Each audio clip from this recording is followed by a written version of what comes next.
lo largo del siglo XVIII, Gran Bretaña experimenta una revolución económica, industrial y social sin precedentes. Se inventan nuevas formas de producir, nueva maquinaria y una nueva clase de trabajadores al servicio de las máquinas y sus dueños. Explotados, mal pagados, privados del derecho de asociación, a huelga y al voto, cientos de miles de mujeres y hombres no poseen más que la fuerza de sus brazos y la voluntad de ser reconocidos como seres humanos de pleno derecho.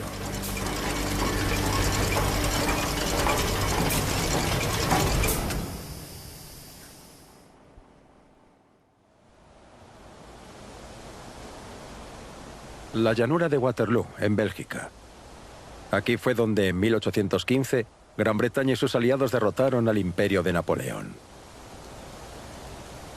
Gran Bretaña era entonces la principal potencia industrial del mundo, y Bélgica su avanzadilla en el continente europeo. Símbolo de ese acuerdo es el león de 26 toneladas de hierro fundido que corona esta pirámide. Proviene de una acería belga fundada por un inglés en Serán, cerca de Lieja.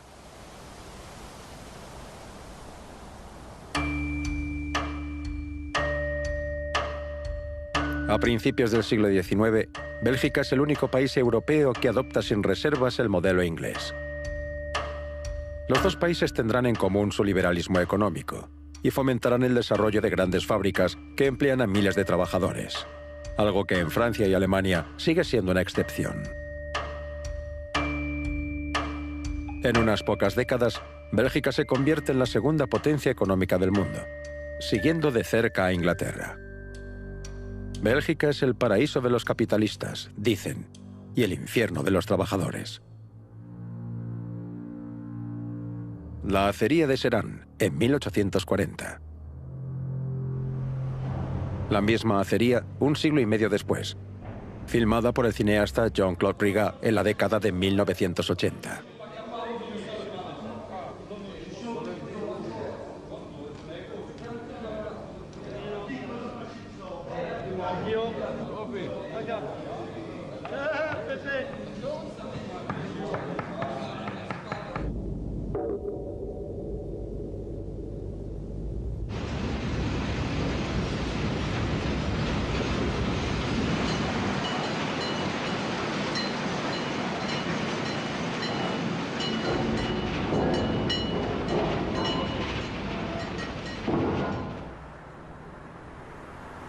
La acería cerró en 1990.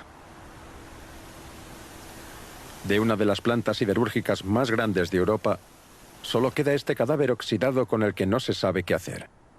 Y los recuerdos de los trabajadores. La caldera estaba al rojo vivo. Cargabas el material desde arriba. El material bajaba al alto horno y ahí reaccionaba. Se producía gas. Y a continuación el material salía correctamente o no. Bueno, la temperatura ideal era de 1480 grados. Pero a veces caía por debajo de los 1400. Entonces, los materiales no fluían bien y esos días eran difíciles. Recuerdo cuando viniste de Quesal porque lo mandaron a la zona de frío. Me explicó su trabajo y luego me hiciste la caricatura del alto horno diciendo que era como un estómago. ¿Es un estómago? Sí. Hacía mucho ruido y todo eso... Sí, siempre tenías que estar atento al más mínimo ruido. En cuanto había un sonido sospechoso, había que reaccionar, porque eso podía derivar en un desastre. No me reía todos los días, pero tengo buenos recuerdos. Es la zona de calor. La zona de calor es más familiar. Había algo... Yo trabajé en ambas zonas, calor y frío. El calor es mejor. Si mañana abrieran, todos pediríamos la zona de calor, correríamos para volver a trabajar en la zona de calor. La mayoría lo prefiere, no sé, es más familiar, aunque había tensiones también. No es que todo fuera de color de rosa, pero sí había esa ayuda mutua que era diferente, porque trabajábamos juntos y... Es cierto que en la zona de frío estás más atento al desplazamiento de la cinta. Sí, es muy diferente. La gente está más aislada, cada uno en su puesto de la cinta, pero nosotros estábamos. Estábamos juntos, trabajábamos juntos. Y después, a pesar del último plan de reestructuración del señor Mittal, seguíamos siendo demasiados. Así que nos despidieron a muchos. Pues nada, ahí está la puerta. Después de 30 años en la siderurgia. ¿Y ahora? Bueno, ahora tengo otro trabajo. Me reconvertí. Logística y transporte. A los 53 no está mal. Porque hay muchos jóvenes sin trabajo. Así que puedo estar contento.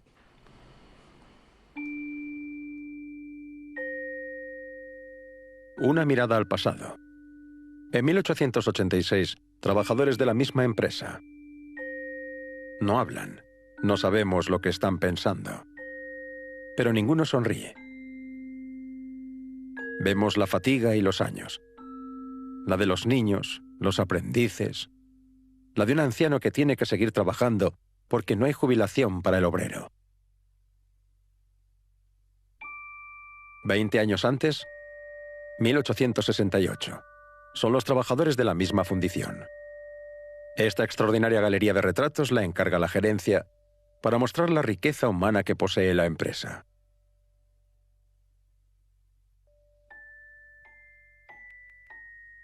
Los trabajadores posan en el estudio con las herramientas de su oficio.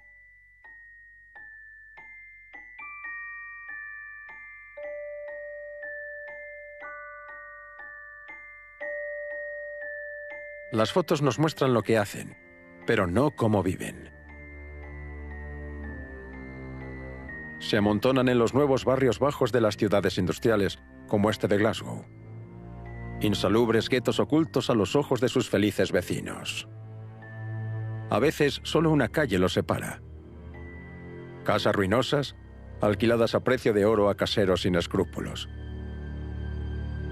El círculo de la explotación se cierra sobre sí mismo.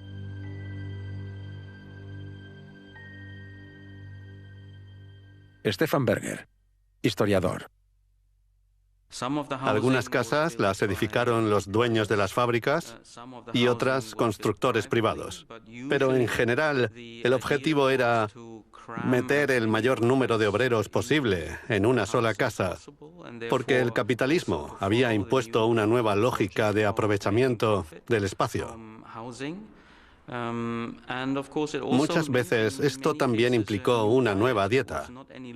La dieta ya no está determinada por los recursos que ofrece la agricultura, sino por lo que los salarios de los obreros les permiten comprar y consumir. Y a menudo era una dieta muy pobre. Tengo aquí un ejemplo que ofrecía el economista Friedrich List, que se interesó por lo que las familias pobres comían en los estados alemanes a mediados del siglo XIX. Esto escribió: patatas sin sal, una sopa muy ligera con pan negro, gachas y, como excepción, albóndigas de pan negro. Los más acomodados pueden permitirse un pequeño pedazo de carne fresca o fumar una vez a la semana, pero la mayoría solo conoce la palabra asado de oídas. Vi algunas casas en las que se solía colgar un arenque de una cuerda justo encima de la mesa. Cada uno de los comensales tenía permiso para frotar su patata con el arenque para darle más sabor. Se cierran comillas. La miseria de los obreros ingleses alrededor de 1830 es tan notoria que comparan su situación con la de los esclavos de las colonias. En 1833, cuando el Parlamento inglés abole la esclavitud, algunos llegaron a protestar, afirmando que primero debían liberar a los esclavos blancos, como se llamaban a sí mismos.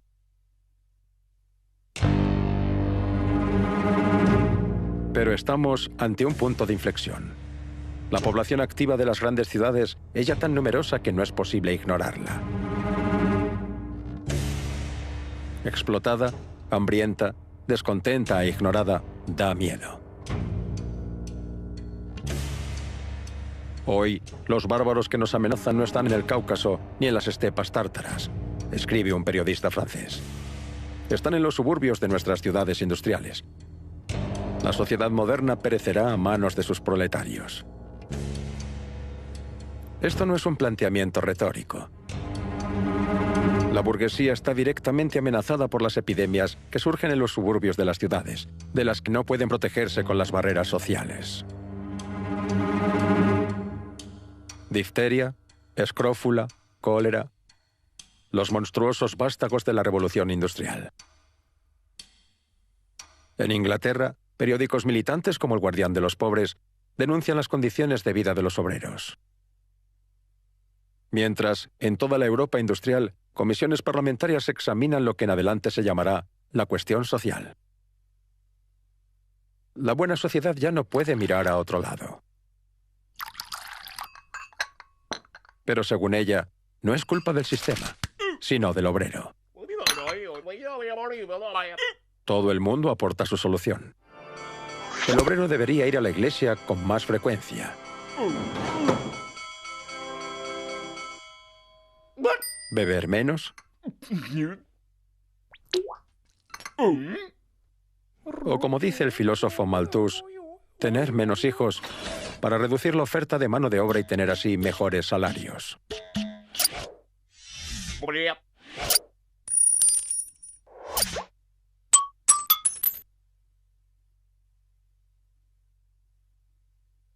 Los reformadores ingleses adoptan un enfoque pragmático y abordan primero el trabajo infantil, denunciado por Charles Dickens en su novela de 1837, Oliver Twist. Hay cientos de miles de niños que trabajan en fábricas textiles y minas, explotados y usados a voluntad. La doctrina liberal prohíbe al Estado intervenir en la relación laboral entre obrero y empresario, considerado como un intercambio libre entre dos asociados en igualdad de condiciones. Con los niños, este argumento no sirve.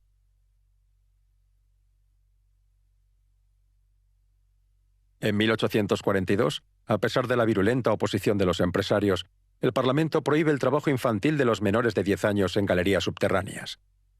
Una victoria obtenida en parte gracias al pudor victoriano, ya que el calor de las minas obliga a niños y adultos a trabajar semidesnudos. Al mismo tiempo, Gran Bretaña, por delante del resto de Europa, es el primer país que legaliza los sindicatos, aunque la huelga sigue estando prohibida. Se da prioridad a la acción política. En 1832, reformadores y representantes de los obreros firman conjuntamente una carta exigiendo el sufragio universal y la democratización del Parlamento. Una lección de democracia aplicada. La carta está acompañada de un esquema que explica cómo mantener el voto en secreto. Las peticiones cartistas recogen millones de firmas. Hay mítines con miles de manifestantes. Es un movimiento de masas, como corresponde a la gran industria que lo ha provocado. Y también es el origen de la imagen que tenemos de la clase obrera. Esa multitud compacta y homogénea que parece imparable. Pero durante todo el siglo XIX, esa imagen solo es cierta en Inglaterra y Bélgica. En Francia, con algunas excepciones, no hay grandes fábricas. Su industria se basa en una densa red de pequeñas empresas con unas decenas de trabajadores como mucho. Todavía tienen la etiqueta de artesanos, como si la gran industria fuera la única que podía producir obreros auténticos. Una idea refutada por el filósofo Jacques Rancière. La gente de mi generación tenía una idea de la clase obrera como un movimiento masivo, con miles de personas que salían de las fábricas, con el sindicalismo como algo fuerte, manifestaciones de trabajadores. Así que nuestra idea general era que la fábrica constituía una especie de realidad estable.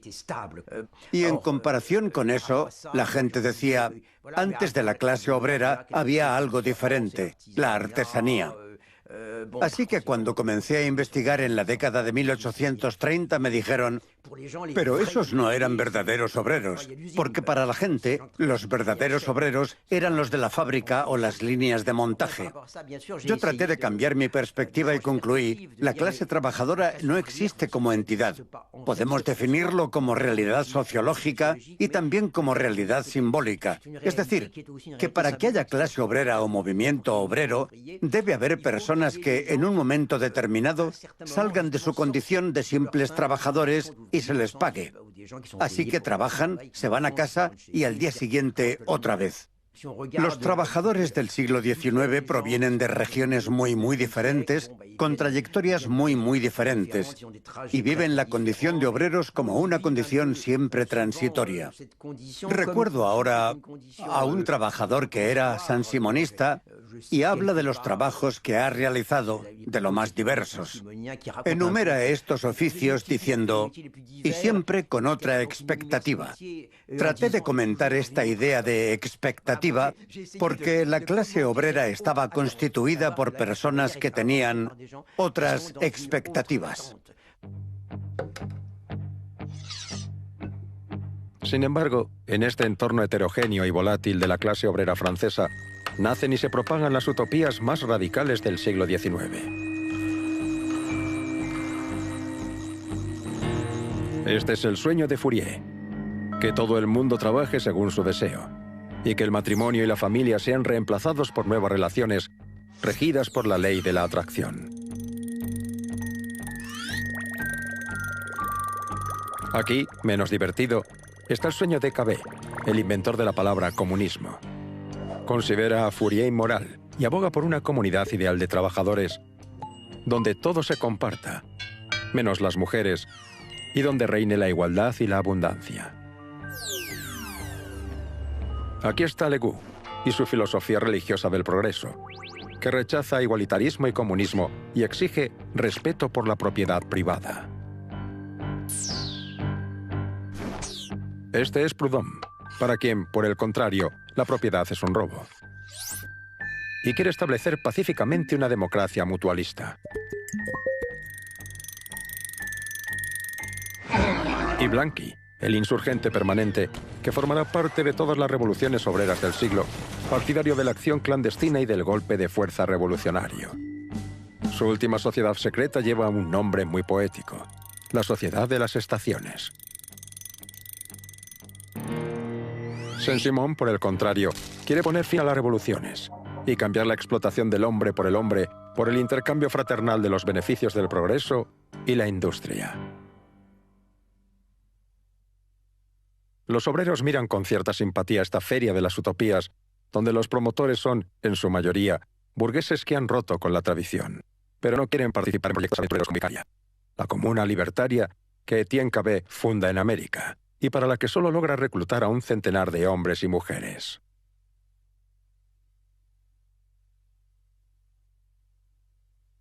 Una utopía minada rápidamente por los conflictos, pero que logró sobrevivir hasta finales del siglo XIX.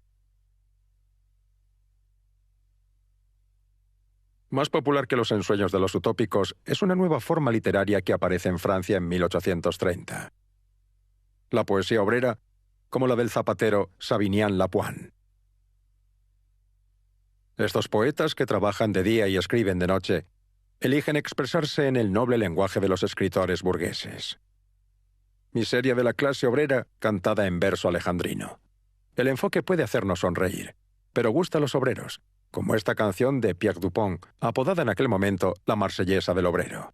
Nous dont la lampe le matin au clairon du coq se rallume, nous tous qu'un salaire incertain ramène avant l'aube à l'enclume, nous qui des bras, des pieds, des mains, de tout le corps luttons sans cesse, sans abriter nos lendemains contre le froid de la vieillesse. Quels fruits tirons-nous des labeurs qui courbent nos maigres échines? Où vont les flots de nos sueurs? Nous ne sommes que des machines. Ese nosotros, que se repite con insistencia, es la conciencia de una identidad común, a pesar de la disparidad de estatutos y profesiones. En el espacio público se refleja en la ropa que se usa. La blusa, que se generaliza en Francia a mediados del siglo XIX, se asocia al trabajador. El traje, al burgués. La blusa a menudo se lleva arremangada, mostrando así el obrero que vende su fuerza de trabajo. Mientras que el burgués solo aparece en público vestido de pies a cabeza. Hasta mediados del siglo XIX, los jardines de las Tullerías prohibían la blusa. Solo podían entrar trajes. Pero con el desarrollo de la industria textil y el abaratamiento de la ropa, los obreros se visten como los burgueses los domingos y días festivos. Por reacción, la juventud burguesa se pasea descuidada y mal afeitada. Paradójicamente, si un obrero viste con la blusa, incluso en domingo, para afirmar su identidad, un policía suspicaz podría considerarlo el síntoma de un sentimiento sedicioso.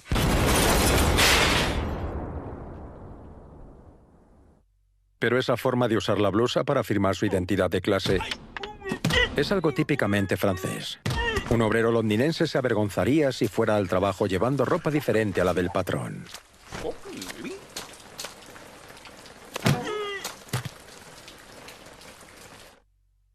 Por otro lado, ingleses y franceses tienen en común una forma de oponerse al trabajo heredada del siglo XVIII. San Lunes, un día de descanso extra que se otorgan sin pedir permiso a nadie. La costumbre también generalizada en Alemania con el nombre de Blauer Montag, lunes azul, es popular en las caricaturas. Aquí, la esposa corrige a un marido perezoso y borracho. Y aquí, los obreros aprovechan ese día ocioso para asaltar a los burgueses. Se destaca el carácter subversivo de esta desviación del nuevo orden industrial, todavía practicada a principios del siglo XX.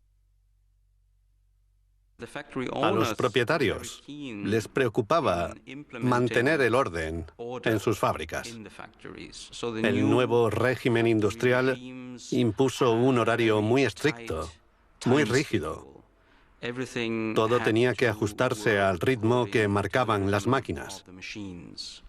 Por lo tanto, en la fábrica, todo se cronometraba desde el inicio hasta el final de la jornada laboral.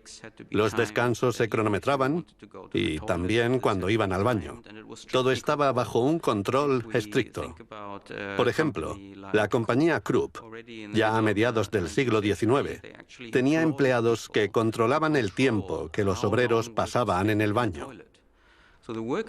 Así que los obreros buscaban, con todo tipo de pequeñas estrategias, boicotear el nuevo ritmo de las fábricas.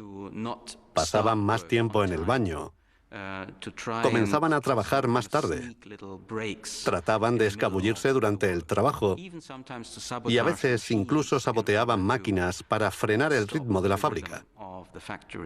Los obreros pusieron en práctica varias técnicas para defender su propio ritmo de trabajo contra el impuesto por la máquina y la fábrica.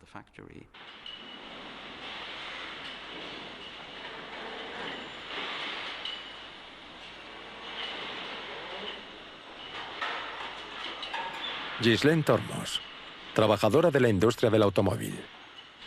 Los trabajadores esperamos algún fallo, porque ese fallo es un soplo de aire fresco. Hay incluso quien le echa maldiciones a la línea en plan, tienes que romperte ya, tienes que parar.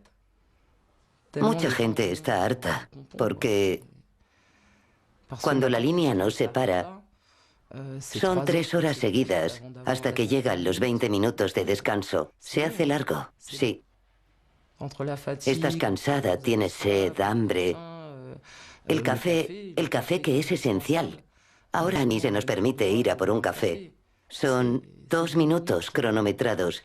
Y si quieres ir por segunda vez, tienes que preguntarle a tu jefe. Si se niega, no hay café. Lo mismo pasa con orinar. Dijeron que solo teníamos 2 minutos para ir al baño. Y solo una vez. El colmo es que nos dicen, entrena la vejiga, así es. Nos tenemos que aguantar. Eso es nuevo, de todos modos. Eso es... Quizá desde hace 8 meses. Fue el director de la planta. Él lo decretó. Pero no sé cuántas veces va él al baño. A diferencia de los obreros ingleses, en su mayoría legalistas, los obreros franceses del siglo XIX practican fácilmente la insurrección. Su arma favorita es la barricada. Espontánea, urbana, hecha de lo que pillan, a su imagen. Entre 1830 y 1871, París vivió 3 grandes levantamientos populares. El primero en julio de 1830. Los obreros se aliaron con los burgueses republicanos para derrocar el régimen autoritario de Carlos X. Pero cuando, después de su éxito, exigen una reforma social, son rechazados por las nuevas autoridades republicanas, que los tachan de niños irresponsables. Un salto en el tiempo. 1 siglo y medio después, un líder del Partido Comunista Checoslovaco sermonea a los trabajadores de una fábrica de Praga, que están de huelga exigiendo la democratización del régimen. En ningún país desarrollado, sea socialista o capitalista, se deja que niños de 15 años, como vosotros, le digan al presidente lo que tiene que hacer.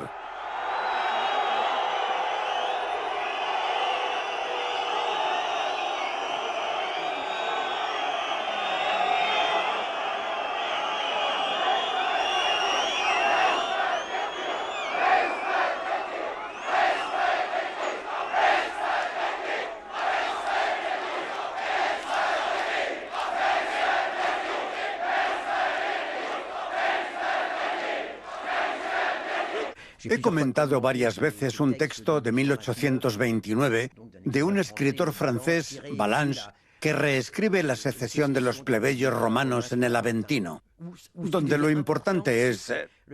no son las reivindicaciones de los plebeyos, sino el hecho de que quieran ser escuchados como seres humanos. Para los patricios eso es impensable, porque los plebeyos son animales. Quizá puedan gruñir, pero no hablar. Y los plebeyos quieren demostrar que hablan. Así que hacen toda una serie de actos simbólicos para demostrar que están hablando seres humanos. Pues este texto tuvo mucha influencia en ese momento y representa con mucha, pero que mucha fidelidad, lo que la gente siente en 1830 en las calles de París y en 1831 durante la insurrección de Lyon. Sintieron eso en ese periodo. Es decir, de ahora en adelante, los obreros quieren ser escuchados cuando hablen, como seres que también tienen capacidad para pensar en los asuntos públicos y participar en cualquier discusión sobre asuntos de la comunidad. Durante los 3 días de la Revolución de 1830, las clases y los signos se mezclan. En la famosa pintura de Delacroix, el pilluelo lleva un chaleco burgués y el burgués los pantalones de un obrero. En cuanto al obrero de la blusa, parece estar esperando que Marianne por fin haga justicia. Pero cuando se logra la revolución política, la burguesía impone una vuelta al orden. Los obreros, impotentes, deben renunciar a la revolución social. 18 años después, en febrero de 1848, toman las armas y vuelta a empezar. Burgueses y obreros, otra vez aliados, derrocan la monarquía de Luis Felipe y proclaman la República.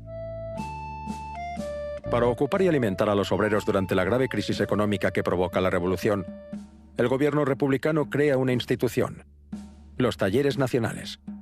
Pero en junio, considerando que son focos de agitación, deciden cerrarlos.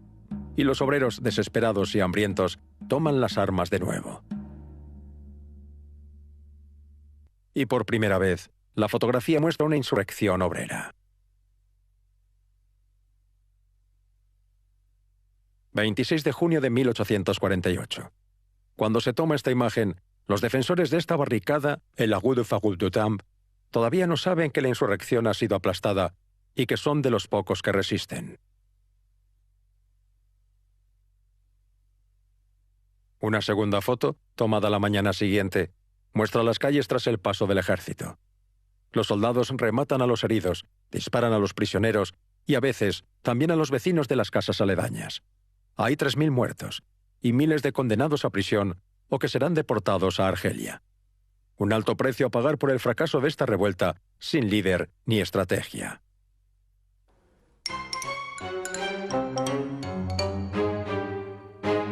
Las barricadas de junio de 1848 fueron como esas piedras lanzadas al azar, espontáneas, erigidas para defender la calle, el barrio, sin coordinación ni estrategia. Solo duraron 3 días.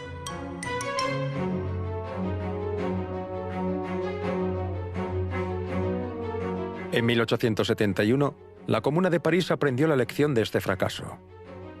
En contra de la versión de este cineasta soviético de los años 20, donde se dejan llevar por el entusiasmo revolucionario, las barricadas de la Comuna de París se hacen a conciencia, por toda la ciudad, y la supervisa una comisión de barricadas que prohíbe la construcción de barricadas salvajes. Esta disciplina militar tiene un motivo. La Comuna tiene muchos soldados en sus filas. Nace de la guerra contra Prusia, que comenzó en 1870, y de la derrota francesa, que condujo a la caída del Segundo Imperio. Rechazando los términos del armisticio, que exige que París entregue sus armas, los parisinos se las quedan y expulsan al nuevo gobierno republicano, que huye a Versalles. Durante sus 72 días de existencia, la Comuna se entrega a los grandes gestos, como la adopción de la bandera roja y la destrucción de la columna Vendôme, símbolo del imperio derrocado.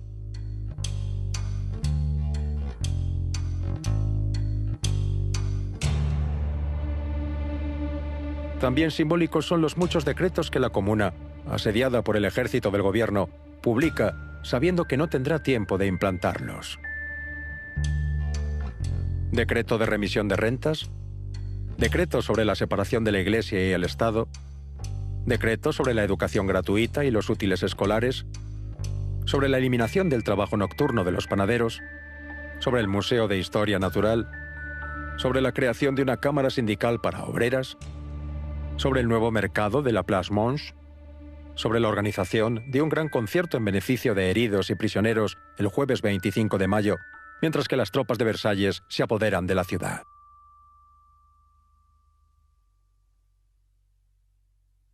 La Comuna será aplastada en una semana, la Semana Sangrienta, que deja más de 7.000 muertos. Después de la masacre, los insultos. En esta serie de vistas estereoscópicas, la Comuna se ha convertido en un aquelarre rojo, una orgía de demonios infernales, magos y brujas.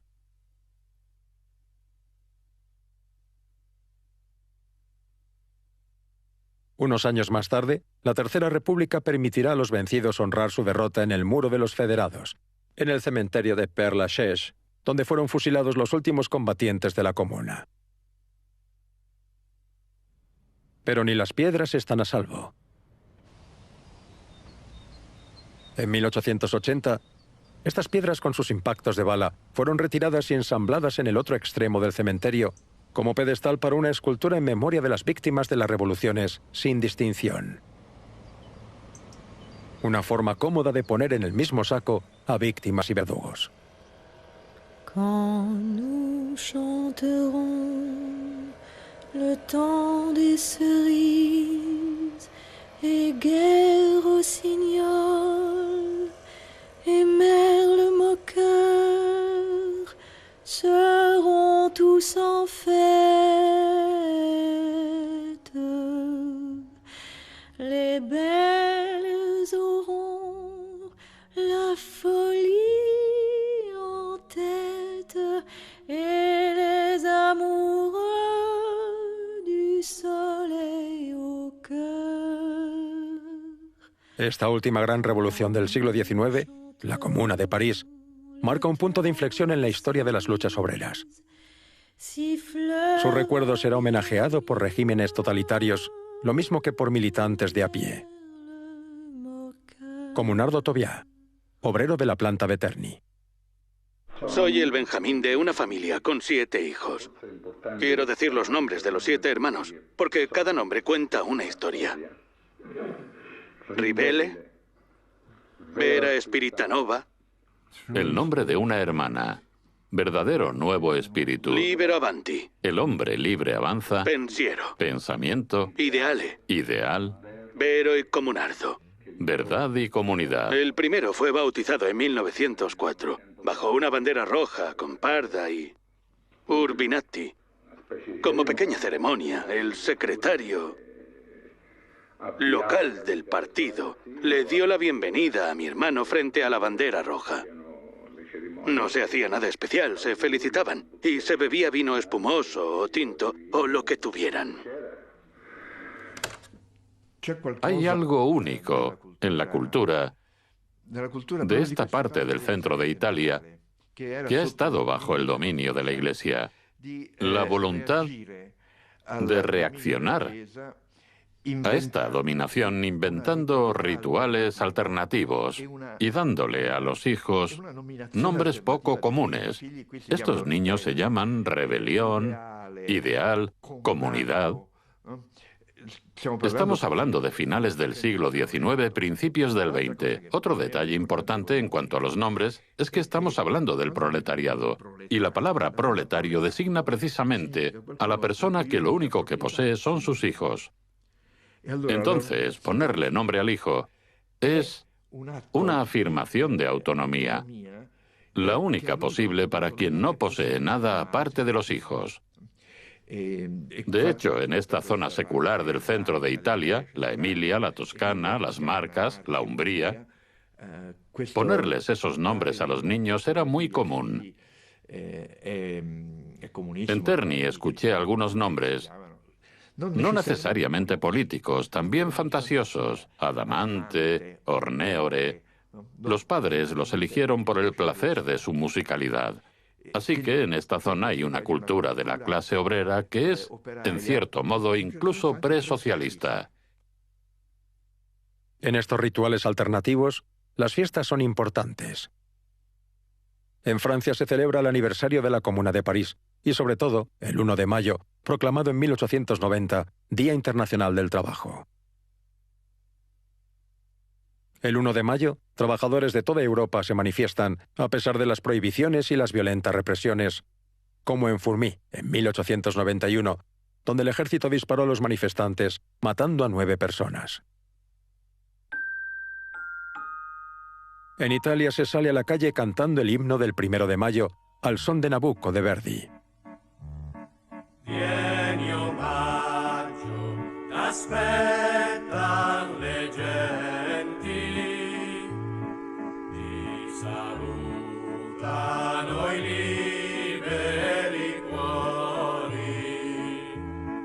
Dolce Pasqua dei lavoratori, vieni e splendi alla gloria del sol. Otras canciones, menos pacíficas, celebran luchas y grandes revueltas, como la de los tejedores de Lyon, de 1832, que defendieron el barrio de Croix al grito de «vivir trabajando o morir en la lucha». Una insurrección inmortalizada por la famosa canción de los Canuts. Notre règne arrivera quand votre règne finira. Notre règne arrivera quand votre règne finira.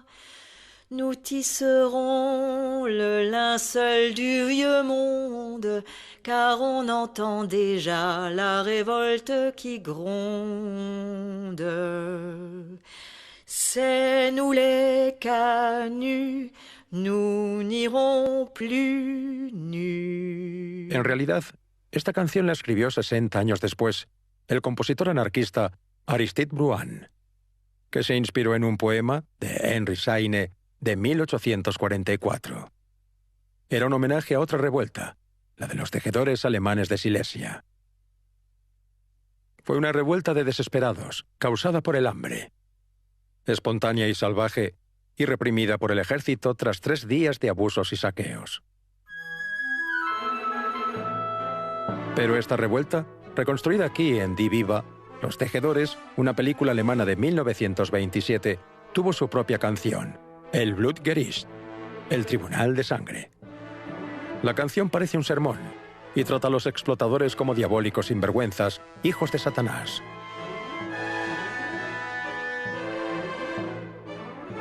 Dos revueltas, tres canciones que se fusionan con los años en los meandros de la memoria obrera.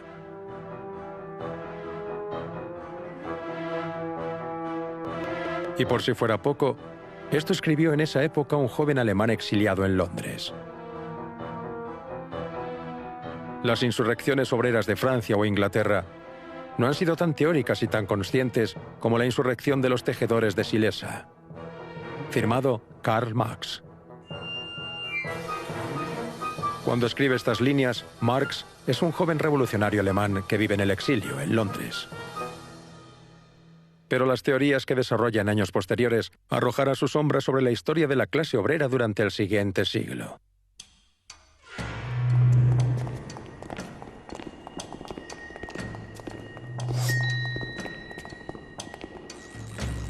Criticando el socialismo utópico de sus rivales, Marx aboga por un socialismo riguroso, científico, que hace de la lucha de clases el verdadero motor de la historia. Esta lucha ahora opone a la burguesía, dueña de los medios de producción, al proletariado, que solo posee su fuerza de trabajo.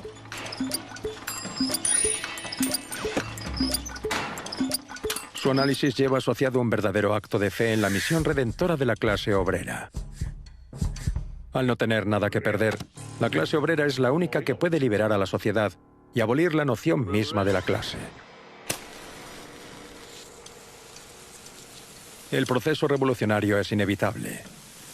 El capitalismo está condenado a desaparecer, socavado por sus contradicciones internas.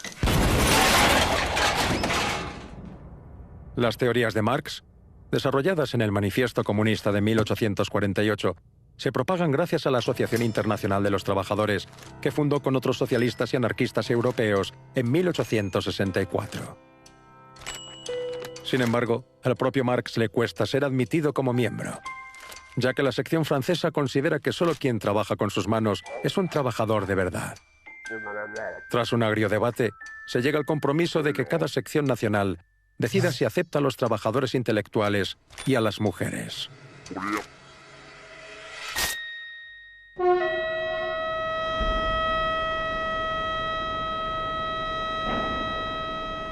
En 1870, Marx aplaude la victoria del ejército prusiano sobre Francia. Esto refleja el nuevo estatus de Alemania. En 20 años, ha pasado de ser un país agrícola a revelarse como una gran potencia industrial. Una metamorfosis cuyos símbolos son las fábricas Krupp, de donde sale la artillería que bombardea París. Para Marx, el nuevo proletariado alemán es teóricamente superior al resto. Por lo tanto, es un placer, escribe, que el centro de gravedad del movimiento social europeo se haya trasladado de Francia a Alemania. Tras la derrota de Francia y el fracaso de la Comuna, parece que los hechos le dan la razón. En 1875 se funda el Partido Socialdemócrata Alemán, que se convierte en el primer gran partido obrero con 1 millón de miembros. El modelo de todos los grandes partidos del siglo XX.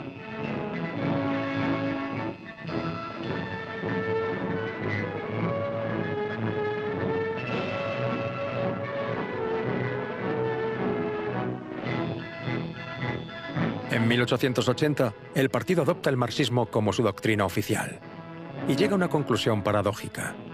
Dado que el colapso del capitalismo es inevitable, no es necesario hacer la revolución. Solo hay que esperar y estar preparado para cuando llegue el momento. El trabajador debe convertirse en alguien respetable y adoptar los hábitos y gustos de la pequeña burguesía, incluso en sus excesos.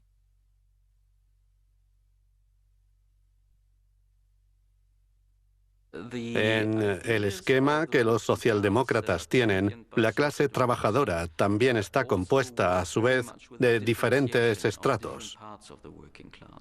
En la parte superior está el proletariado, que es consciente de sí mismo como clase social. Por lo general, el ejemplo es alguien que es miembro del Partido Socialdemócrata Alemán, o de una Unión Socialdemócrata, o una cooperativa socialdemócrata, que puede ser el club de bicicleta socialdemócrata local. Esa persona dedica tiempo a su propia educación, atesora conocimiento y trabaja por la caída del capitalismo. Esa es la franja superior de la clase trabajadora, y en el estrato inferior de esa escala está lo que se llama el lumpenproletariado. Este subproletariado incluye a todos aquellos que beben o que apuestan dinero, que le pegan a sus esposas o que no atienden a la educación de sus hijos. A los ojos de la socialdemocracia alemana, son traidores a la causa de su clase social.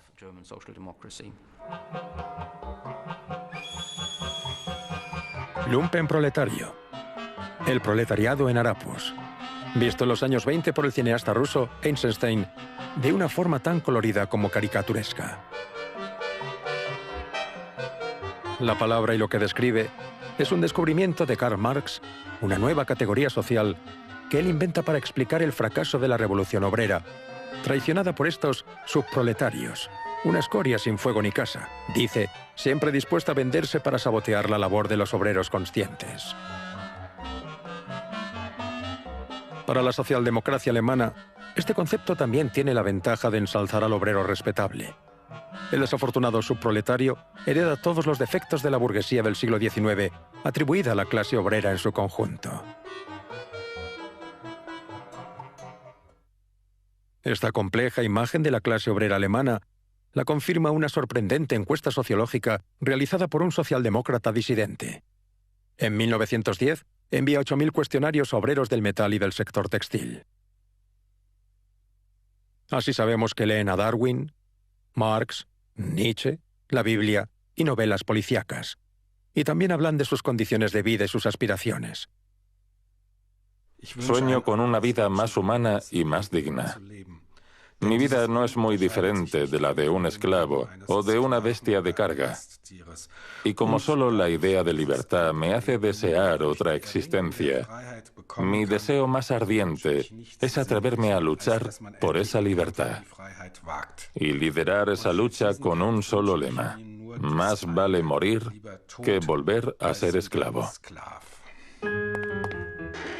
Pero incluso el investigador mejor intencionado no puede saberlo todo. Un joven pastor evangelista alemán se hace pasar por obrero en una gran fábrica. Quiere descubrir las prácticas que el historiador Alfred Lüdke llama Eigensinn, o autonomía del trabajador.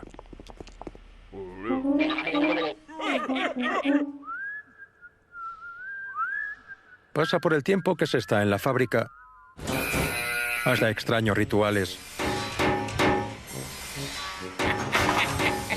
Un cubo de agua helada sobre la puerta.